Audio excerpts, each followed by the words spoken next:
So when I'm playing penny whistle, I just let the shruti box drone. But if I'm going to sing, which I don't do very much because I'm not a very good singer, but I'm trying to get better at it. But if I am going to sing, I have kind of like a chords approach to using the shruti box, and I think I can explain it. So I do have a 2-octave shruti box, but I think some of this would work with a 1-octave shruti box as well, depending on what key you're trying to sing in. But this is the philosophy. So you take whatever key you're trying to sing in, and you find the tonic on the shruti box that is the lowest version of that tonic. And you just let it run the entire time you're singing. So if I was singing an A, that's the lowest A on this particular box, I would just let that run the entire time. No matter what else I'm touching, that I never touch. If I was singing in C, there's the lowest C I have on this box. I would just leave that going the entire time. Fiddle around with this, but just leave your lowest tonic, your lowest root note, going the whole time. That's your anchor. Then, when you want people to feel a chord, like you want to imply the idea of a chord, you just open up the window that is the root of that chord above your drone. So if I have a D running and I want the audience to feel that I'm implying now we're changing to a G major, I just put a G on top of the D. I just do that. And our brains are so primed for functional harmonic music that like if we just hear that G above the D, people will be like, oh, now it's moved to the 4 chord. If you want people to feel the 5 chord, you just put in the A and then close it back off when you're done. And when you put in that A, people will be like, ah, that's the 5 chord moment. There's other chords you can apply as well. Like if you got that D running and you find the C above it, the higher C, it'll sound like a D7 chord. It'll imply a D7 because a D7 chord is a D major chord, but then you add an additional note on top, which is a C, a high C. If you want a minor 6, you can just put the 6th note of the scale of whatever key you're in there, and it'll feel like a minor 6. So in the key of D major, the minor 6 chord is a B minor.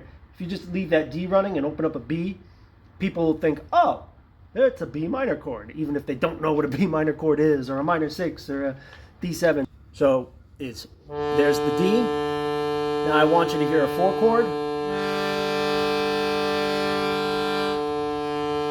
5 chord,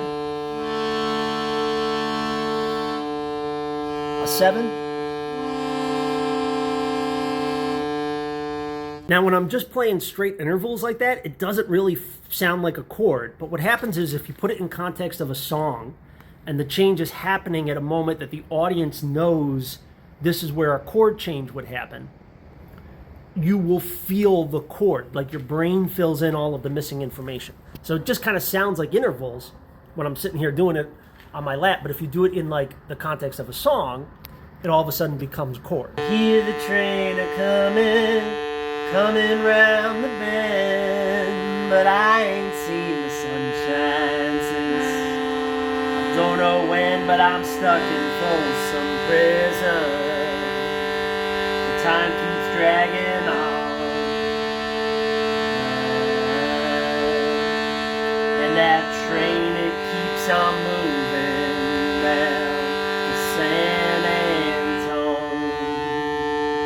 So my advice to anybody who's trying to like learn this approach, like take it and modify it, steal from me, try to improve it, is don't worry about anything else except for the 1, 4, 5, and pick like 2, 3 keys, the keys that you sing in the most commonly, and only practice the 1, 4, 5 in those 2 or 3 keys. And once you feel like you've got that locked down, start playing around with different intervals and different voicings. Now, if you only have a 1-octave shruti box, there's not going to be too much you can play around with for voicings, but just to show you what I mean by that.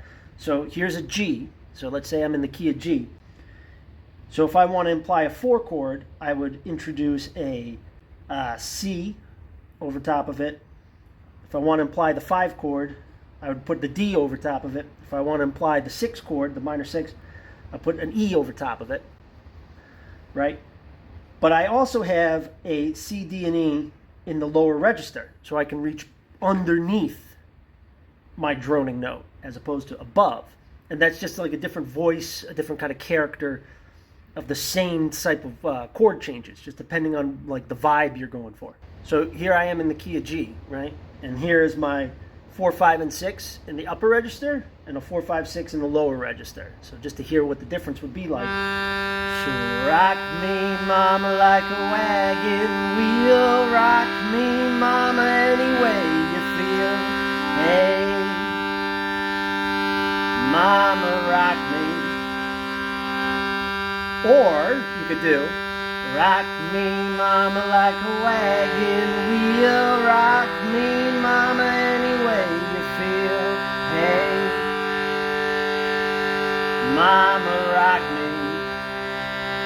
I'll also do a thing when I finish the song. I'll land on a full-blown chord. So if I'm singing in D major, I'll end on an actual D major chord, as in a D, an F sharp, and an A.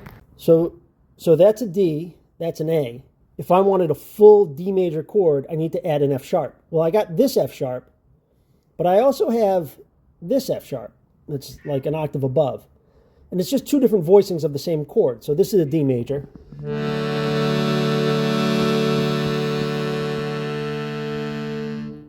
But also this is a D major. That's the first Shruti box that I've ever owned. It's a 2-octave. If I were doing this all over again, I think I would go for the 3-octave box. Not because I'm going to use all 3 octaves at once, but because in order for a drone to sound like a drone, it really does need to be lower than where the melody is happening. So on that 2-octave box that I have, the G, A, and B are in like the same register as my voice, and I would love it if I had one where it was an octave below my voice. I think that sounds like more like a drone and less like just another note that's clashing with the melody. But if you are a Shruti box user yourself, please leave comments, stitch me, tag me in interesting videos. I need ideas. I'm shopping around for ideas, so you know, whatever you got, educate me.